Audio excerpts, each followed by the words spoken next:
Hello, Thriving Therapist. How are you guys? It's good to see you. I'm happy to be back. I'm sorry I missed a few of our standing appointments on Thursdays at 4 p.m. Eastern, 1 p.m. Pacific, but I'm back here this week to share with you a few tips about securing speaking gigs. So on this page, we talk a lot about building a thriving practice, but we also talk about building additional income streams. So I wanted to go through a few quick tips on how you can start to secure some speaking engagements. And you can even do them virtually. I did one this week virtually on Zoom for a company out in Rhode Island. And it was very easy, and it was a great way to share some resources with that corporation. And it was a wonderful additional income opportunity for myself this week in addition to my caseload. So I started building my own speaking career several years ago, and I started very small. And that's the key, is that you don't have to start big. But one thing you can do is start by Googling call for proposals and then fill in the blank with the type of conferences or the area of expertise that you would like to speak on. And you'll start finding a bunch of conferences and a bunch of different organizations that are looking for speakers who might have your expertise. So call for proposals, and then whatever it is that, a type of conference, maybe a medical conference or substance abuse conference or stress management or anything that you think that you could contribute to as a therapist, and start there to see what's out there, what are people looking for, because that's a wonderful way to start. And then another tip that I have is to use your network. So think about your local community. During the pandemic, I was asked to give a couple different talks on sort of coping strategies and COVID. You know, it was a really hot topic across the world. But in my own local community, I had a couple different organizations asking me to speak on that subject. And I did Zoom speaking gigs, and it was a really awesome way to, again, share your knowledge, share your expertise, but also make some additional income.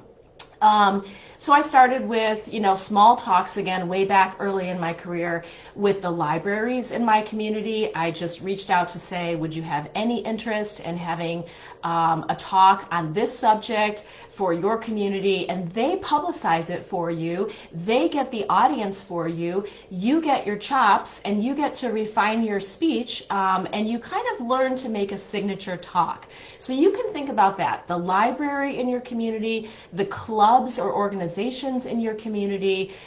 There's all different kinds of places where you could start locally and then build and scale. And eventually, as you develop a website page on your website about your speaking engagements, then you can find that people will start finding you. So I went from doing a lot of free talks to a lot of low paid talks to a lot of invitations to speak at conferences to keynote, presentations that I gave. And it went from just $0 to a few $100s to a few $1,000 plus travel expenses. So those opportunities are available to you, but you have to start somewhere. So think about your local community and where you could offer presentations in your own town.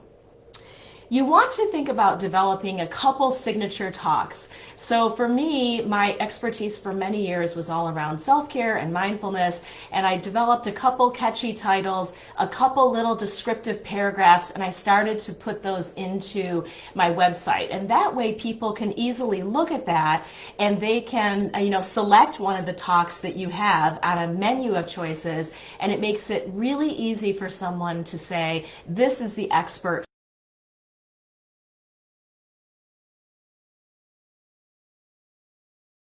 list of maybe 3 to 5 different topics when you list that out on your website that you could be sharing.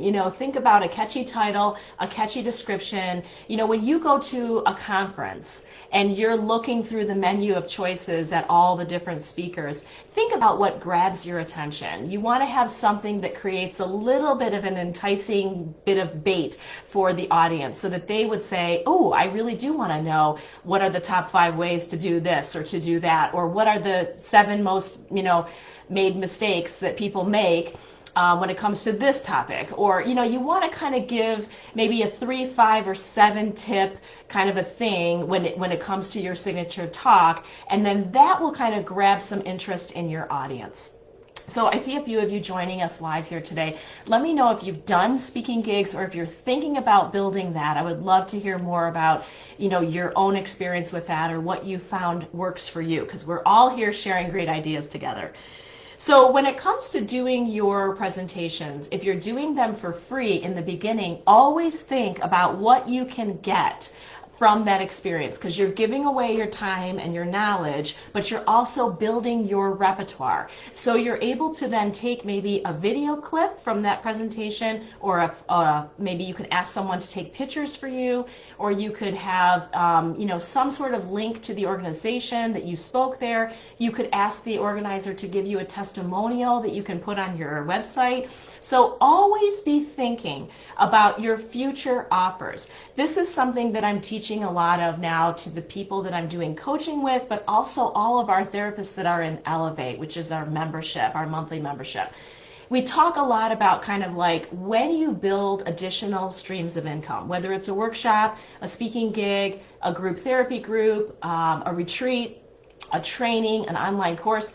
Your first one that you make is always an investment for you. You're testing out whether or not that works for your audience, but you're also making an investment. So for example, when I did my very first retreat in Costa Rica, I paid for a professional photographer to come with us. When I've done different, speaking engagements, I have asked people to do videography for me, or I've asked people to do photography for me, so that I have proof that I can put on my website to show that I've done this, and that, here's some information, here's a testimonial or some social proof that I can add to my website as I build that.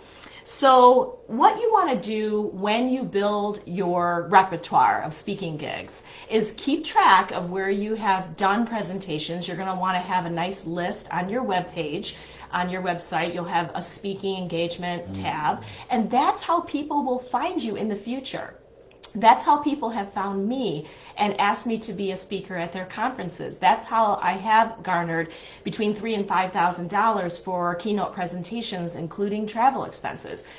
Those are really fun gigs, and I enjoy doing those. And that all came from, again, building something very small at first. So get those testimonials from the person that you're doing the speaking engagement for, whether it's paid or complimentary. Make sure you get photos and video clips if you can. I usually just ask the person in the front row to hold my phone and take some pictures for me or do some video clips for me. But sometimes if you're at a large scale conference, they will have professional photography and videographers on site, and you can try to coordinate it so that they would get a little clip for you. You always want to be sure that you're crediting the right person on your website for that, so that you don't share it without permission. And you can offer to tag back to their website if they want the mutual benefit from your audience to theirs.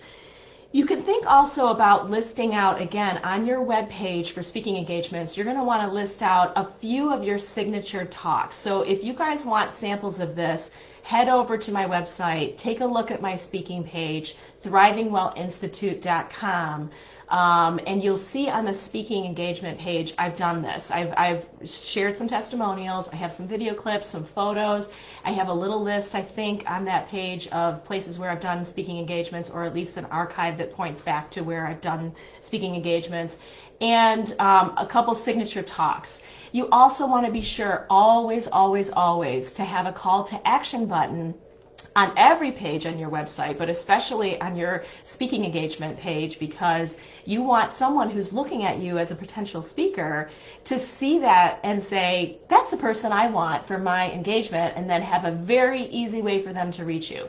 So you can have like a inquire, here, or find out more information here, or request Megan Gunnell for your next speaking, your next event or conference or organizational event here. Whatever you want to put, that call to action button should link directly back to you, so that that person has an easy way to reach you.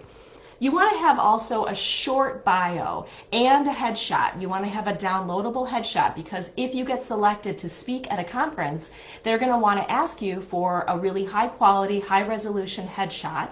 And they're going to ask you for a short bio, not your giant bio, but the little one that might go into a conference or an event kind of brochure. And you're going to want to have a little short bio. And even if you're doing a Zoom presentation like I did earlier this week, they wanted a short bio from me so that they could introduce me before the talk started. So those are things to be thinking of, because the easier you make this for people, the more likely they are to engage with you or book with you. If it looks too complicated for them or not all the information is on your website, they may hop to another provider to select that therapist instead of you. So the other thing, the last thing I will talk about here is payment information. So a lot of times people will reach out to you and ask if you can be a speaker for their event or their workshop or their training or their conference. And then they ask you what your budget is. So the most important thing there is to try to have them tell you the range of what they typically, pay people before you answer that. But if they won't do that, then what you want to do is definitely have a number in your head where you will not go under. So you've got your own minimum where it's just not going to be worth it for you, whether it's something you're doing online or something you have to travel to. You definitely want to have your own, threshold of what you're willing to take for a speaking engagement. So I hope that that was full of good tips for you today and that you get out there and try to secure your own speaking gigs, because it's a wonderful way to maximize your knowledge and expertise and to share that knowledge with others, but also build additional income. So you guys, we've got an exciting month this month. On April 22nd, the course is going to be launching and open for registration again. That's all about how to build your thriving practice. So that comes out in 2 weeks on April 22nd.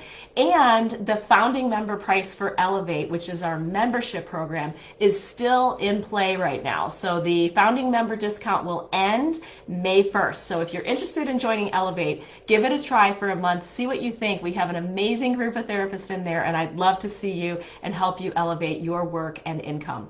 I'll talk to you guys soon. Have a great week and keep thriving.